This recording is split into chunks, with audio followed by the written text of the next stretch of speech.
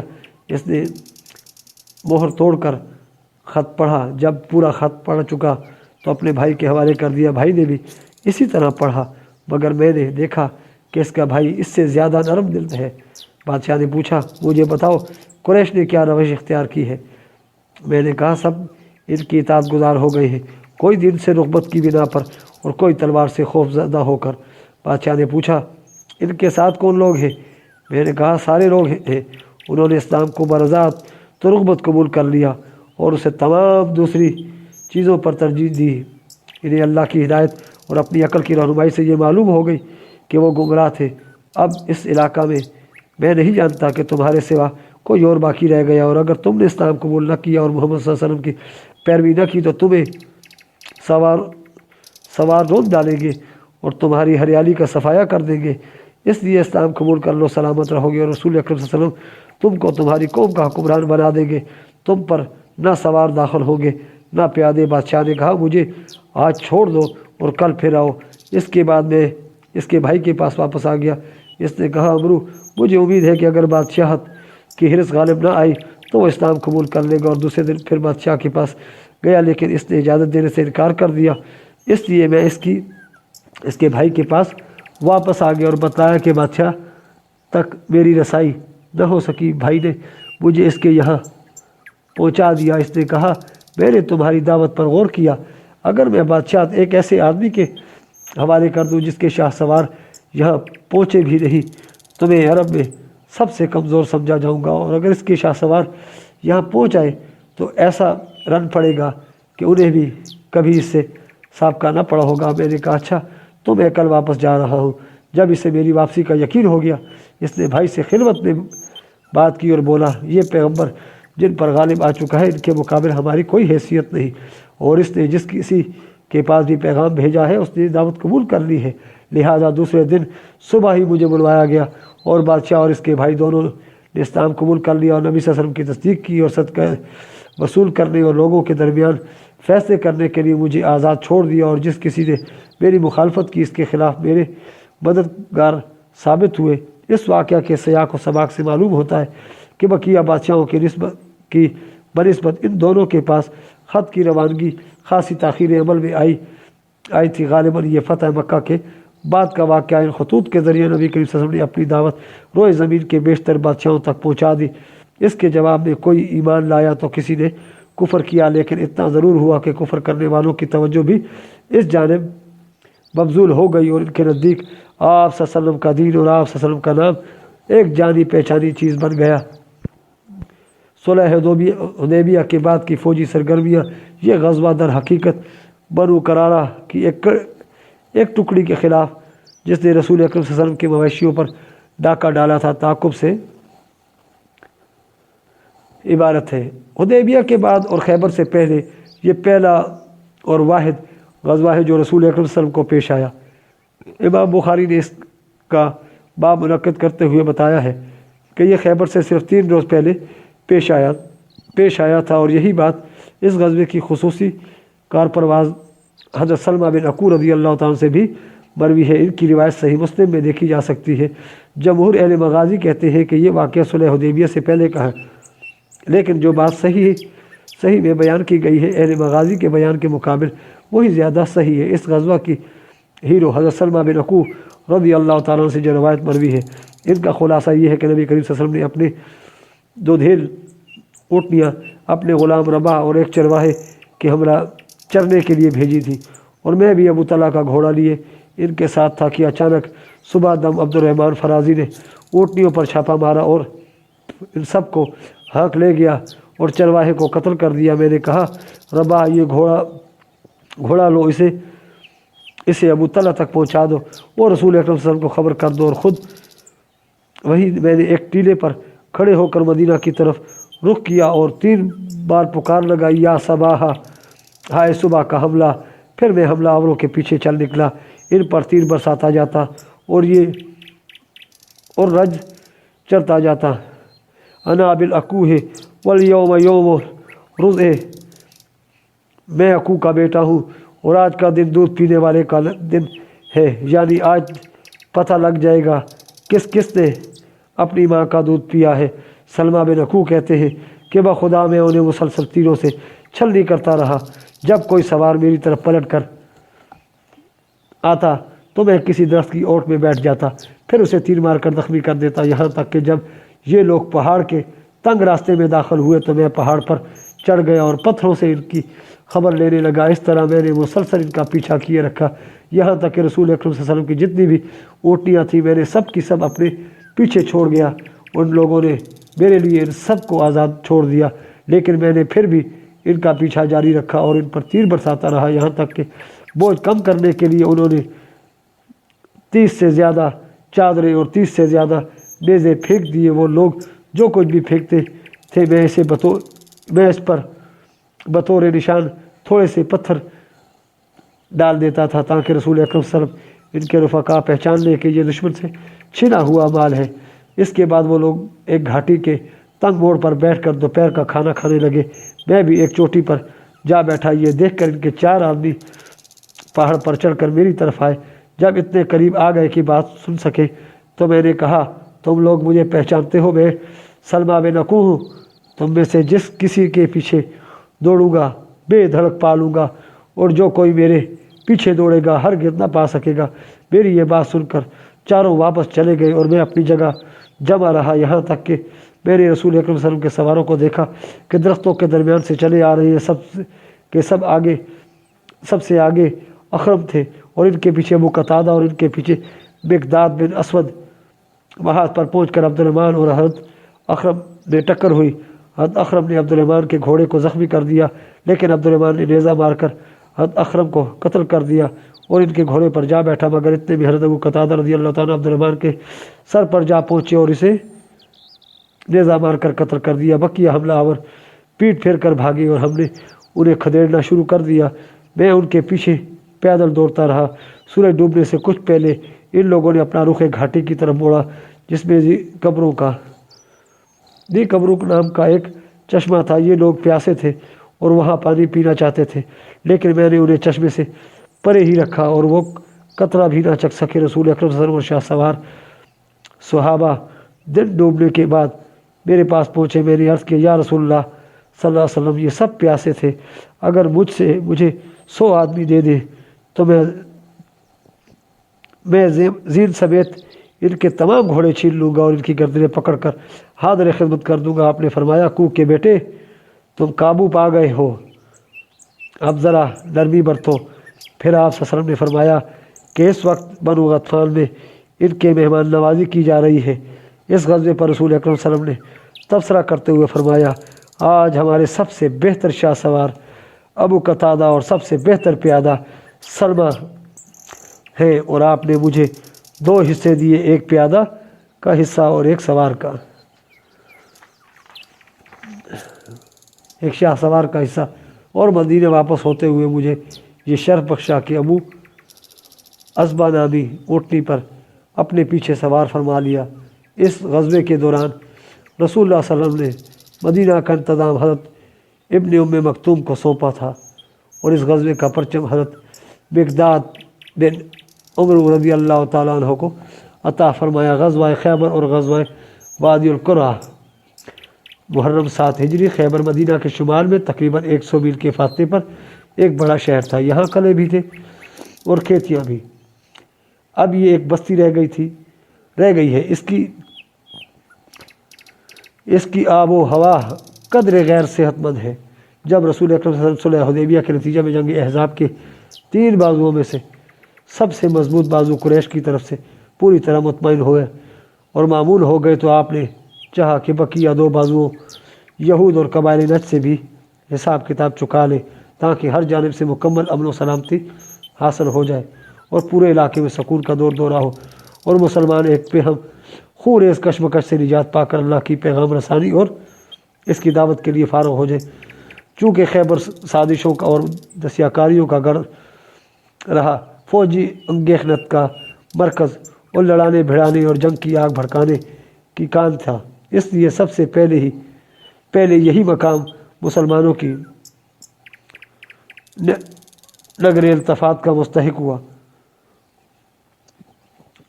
رہا یہ سوال کہ خیبر واقعتاً ایسا تھا یا نہیں، تو اس سلسلے میں ہمیں یہ نہیں بھولنا چاہیے کہ وہ اہل خیبر ہی تھے جو جنگ خندق میں مشرکین کے تمام گروہوں کو مسلمانوں پر چڑھا لائے تھے۔ پھر یہی تھے جنہوں نے بنو قریظہ کو غدر و خیانت پر آمادہ کیا تھا۔ نیز یہی تھے جنہوں نے اسلامی معاشرے کے 5ویں کالم منافقین سے اور جنگ احزاب کے 3ویں بازو بنو غطفان اور بدوؤں سے رابطہ قائم کر رکھا تھا اور خود بھی جنگ کی تیاریاں کر رہے تھے اور اپنی ان کارروائیوں کے ذریعے مسلمانوں کو آزمائشوں میں ڈال رکھا تھا، یہاں تک کہ نبی کریم صلی اللہ علیہ وسلم کو بھی شہید کرنے کا پروگرام بنا لیا تھا۔ ان حالات سے مجبور ہو کر مسلمانوں کو بار بار فوجی مہمیں بھیجنی پڑتی تھی اور ان دسیہ کاروں اور سازشوں کے سربراہوں مثلا سلام بن ابی الحقیق اور عسیر بن ضرام کا صفایا کرنا پڑا تھا۔ لیکن ان یہود کے متعلق مسلمانوں کا فرض در حقیقت اس سے بھی کہیں بڑا تھا۔ البتہ مسلمانوں نے اس فرض کی ادائیگی میں قدر تاخیر سے اس لیے کام لیا تھا کہ ابھی ایک قوت یعنی قریش جو ان یہود سے زیادہ بڑی طاقتور اور جنگجو اور سرکش تھی، مسلمانوں کے مد مقابل تھی۔ اس لیے مسلمان اسے نظر انداز کر کے یہود کا رخ نہیں کر سکتے تھے۔ لیکن جو ہی قریش کے ساتھ اس معاذرائی کا خاتمہ ہوا، ان مجرم یہودیوں کے محاسبہ کے لیے فضا صاف ہو گئی اور ان کا یوم حساب قریب آ گیا۔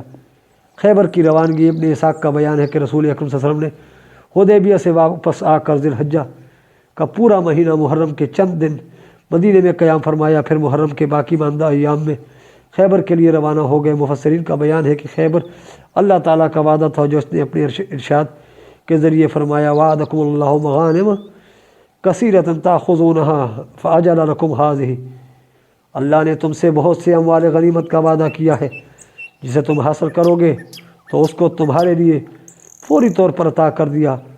جس کو فوری طور پر ادا کر دیا، اس سے مراد صلح حدیبیہ اور بہت سے اموال غنیمت سے مراد خیبر ہے۔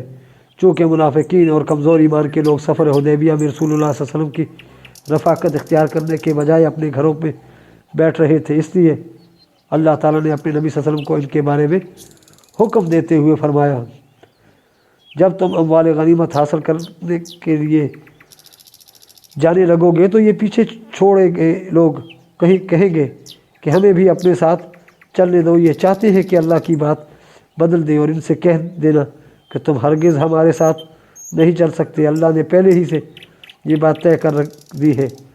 اس پر یہ لوگ کہیں گے کہ نہیں، بلکہ تم لوگ ہم سے حسد کرتے ہو، حالانکہ حقیقت یہ ہے کہ یہ لوگ کم ہی سمجھتے ہیں۔ چنانچہ جب رسول اکرم صلی اللہ علیہ وسلم نے خیبر کی روانگی کا ارادہ فرمایا تو اعلان فرما دیا کہ آپ کے ساتھ صرف وہی آدمی روانہ ہو سکتا ہے جس سے واقعتاً جہاد کی رغبت اور خواہش ہے۔ اس اعلان کے نتیجہ میں آپ صلی اللہ علیہ وسلم کے ساتھ صرف وہی لوگ جا سکے جنہوں نے حدیبیہ میں درخت کے نیچے بیعت رضوان کی تھی، اور ان کی تعداد صرف 1400 تھی۔ اس غزوے کے دوران مدینہ کا انتظام حضرت سبا بن عرفۃ غفاری کو اور ابن اسحاق کے بقول نمیلہ بن عبداللہ لیسی کو سونپا گیا تھا۔ محققین کے نزدیک پہلی بات زیادہ صحیح ہے۔ اسی موقع پر حضرت ابو ہریرہ رضی اللہ تعالیٰ عنہ بھی مسلمان ہو کر مدینہ تشریف لائے تھے۔ اس وقت حضرت سبا بن عرفۃ فجر کی نماز پڑھا رہے تھے۔ نماز سے فارغ ہوئے تو حضرت ابو ہریرہ رضی اللہ تعالیٰ عنہ ان کی خدمت میں پہنچے، انہوں نے توشہ فراہم کر دیا اور حضرت ابو ہریرہ رضی اللہ تعالیٰ خدمت نبی میں حاضری کے لیے خیبر کی جانب چل پڑے۔ جب خدمت نبی میں پہنچے تو خیبر ہو چکا تھا۔ رسول اکرم صلی اللہ علیہ وسلم نے مسلمانوں سے گفتگو کر کے حضرت ابو ہریرہ رضی اللہ تعالیٰ عنہ ان کے رفقا کو بھی مال غنیمت میں شریک کر لیا۔ یہود کے لیے منافقین کی سرگرمیاں، اس موقع پر یہود کی حمایت میں منافقین نے بھی خاصی تگدو کی، چنانچہ راس المنافقین عبداللہ بن ابی نے یہود خیبر کو یہ پیغام بھیجا کہ اب محمد صلی اللہ علیہ وسلم نے تمہاری طرف رخ کیا ہے، لہذا چوکنا ہو جاؤ، تیاری کر لو اور دیکھو، ڈرنا نہیں، کیونکہ تمہاری تعداد اور تمہارا ساز و سامان زیادہ ہے اور محمد صلی اللہ علیہ وسلم کے رفقا بہت تھوڑے اور تہی دست ہیں، اور ان کے پاس ہتھیار بھی بس تھوڑے ہی سے ہی ہے۔ جب اہل خیبر کو اس کا علم ہوا تو انہوں نے کنانہ بن ابی الحقیق اور حوزہ بن کیس کو حصول مدد کے لیے بنو غطفان کے پاس روانہ کیا، کیونکہ وہ خیبر کے یہودیوں کے حلیف اور مسلمانوں کے خلاف ان کے مددگار تھے۔ یہود نے یہ پیشکش بھی کی کہ اگر انہیں مسلمانوں پر غلبہ حاصل ہو گیا تو خیبر کی نصف پیداوار انہیں دے دی جائے گی۔ رسول اکرم صلی اللہ علیہ وسلم نے خیبر جاتے ہوئے جبل عذر کو عبور کیا۔ عذر کے عین کو زیر ہے اور سواد ساکن ہے اور کہا جاتا ہے کہ دونوں پر زبر ہے۔ پھر وادی صحبہ سے گزرے، اس کے بعد ایک اور وادی میں پہنچے جس کا نام رجی ہے، مگر وہ رجی نہیں ہے جہاں اصل وکالی کی غداری سے بنو لحان کے ہاتھوں 8 صحابہ کرام کی شہادت اور حضرت زید و خبیب کی گرفتاری اور پھر مکہ میں شہادت کا واقعہ پیش آیا تھا۔ رجی سے بنو غطفان کی آبادی صرف 1 دن اور 1 رات کی دوری پر واقع تھی، اور بنو غطفان نے تیار ہو کر یہود کی امداد کے لیے خیبر کی راہ لی تھی، لیکن اثناء راہ میں انہیں اپنے پیچھے کچھ شور و شغب سنائی پڑا تو انہوں نے سمجھا کہ مسلمانوں نے ان کے بال بچوں اور مویشیوں پر حملہ کر دیا ہے، اس لیے وہ واپس پلٹ گئے اور خیبر کو مسلمانوں کے لیے آزاد چھوڑ دیا۔ اس کے بعد رسول اکرم صلی اللہ علیہ وسلم نے ان دونوں ماہرین راہ کو بلایا جو لشکر کو راستہ بتانے پر مامور تھے۔ ان میں سے ایک کا نام حسین تھا۔ ان دونوں سے آپ نے ایسا مناسب ترین راستہ معلوم کرنا چاہا جسے اختیار کر کے خیبر میں شمال کی جانب سے یعنی مدینہ کے بجائے شام کی جانب سے داخل ہو سکے، تاکہ اس حکمت عملی کے ذریعے ایک طرف یہود کے شام بھاگنے کا راستہ بند کر دے اور دوسری طرف بنو غطفان اور یہود کے درمیان حائل ہو کر ان کی طرف سے کسی مدد کی رسائی کے امکانات ختم کر دیں۔ ایک رہنما نے کہا، اے اللہ کے رسول صلی اللہ علیہ وسلم، میں آپ کو ایسے راستے سے لے چلوں گا۔ چنانچہ وہ آگے چلا، ایک مقام پر پہنچ کر جہاں متعدد راستے پھوٹتے تھے، حضرت عرض کیا، یا رسول اللہ، ان سب راستوں سے آپ منزل مقصود تک پہنچ سکتے ہیں۔ آپ نے فرمایا کہ وہ ہر ایک کا نام بتائے۔ اس نے بتایا کہ ایک نام حزن سخت اور کھردرا ہے اور آپ نے اس پر چلنا منظور نہ کیا۔ اس نے بتایا دوسرے کا نام شاش تفرق و اضطراب والا ہے، آپ نے اسے بھی منظور نہ فرمایا۔ اس نے بتایا تیسرے کا نام حاتم لکڑہارا ہے، آپ نے اس پر بھی چلنے سے انکار کیا۔ حسین نے کہا، اب ایک ہی راستہ باقی رہ گیا ہے۔ حضرت عمر نے فرمایا، اس کا نام کیا ہے؟ حسین نے کہا، مرحب کشادگی۔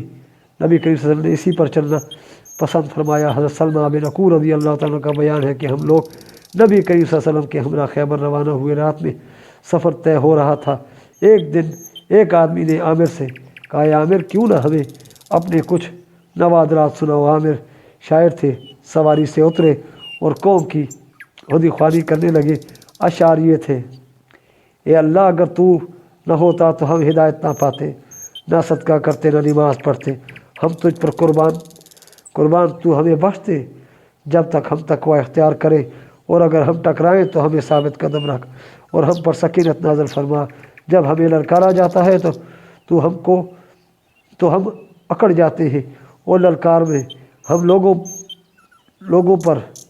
ہم پر لوگوں نے اعتماد کیا ہے۔ رسول اللہ صلی اللہ علیہ وسلم نے فرمایا، یہ کون ہدی خواہ ہے؟ لوگوں نے کہا، عامر بن عقو۔ آپ نے فرمایا، اللہ اس پر رحم کرے۔ قوم کے ایک آدمی نے کہا، اب تو ان کی شہادت واجب ہو گئی، آپ نے ان کے وجود سے ہمیں بہرور کیوں نہ فرمایا؟ صحابہ کرام کو معلوم تھا کہ جنگ کے موقع پر رسول اکرم صلی اللہ علیہ وسلم کسی انسان کے لیے خصوصیت سے دعائیں مغفرت کریں تو وہ شہید ہو جاتا ہے، اور یہی واقعہ جنگ خیبر میں ہوا۔ حضرت عامر رضی اللہ عنہ کے ساتھ پیش آیا، اسی لیے انہوں نے یہ عرض کی تھی، کیوں نہ ان کے لیے درازی عمر کی دعا کی گئی۔ ان کے وجود سے ہم مزید بہرہ مند ہوتے۔ اور خیبر کے بالکل قریب وادی صحابہ میں آپ نے عصر کی نماز پڑھی، پھر توشے منگوائے تو صرف ستو لائے گئے، آپ کے حکم سے ملائے گئے۔ پھر آپ صلی اللہ علیہ وسلم نے کھائے اور صحابہ نے بھی کھائے۔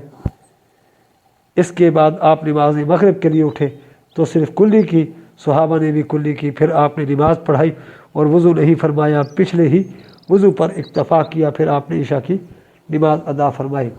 اس کے ساتھ ہی ہماری آج کی ایپیسوڈ اختتام پذیر ہوتی ہے۔ ملتے ہیں انشاءاللہ اگلی ایپیسوڈ میں۔ آپ ہمارے چینل کو سبسکرائب کیجیے، ویڈیو کو لائک کیجیے اور کمنٹس میں اپنے قیمتی آراء سے آگاہ کیجیے۔ اللہ حافظ۔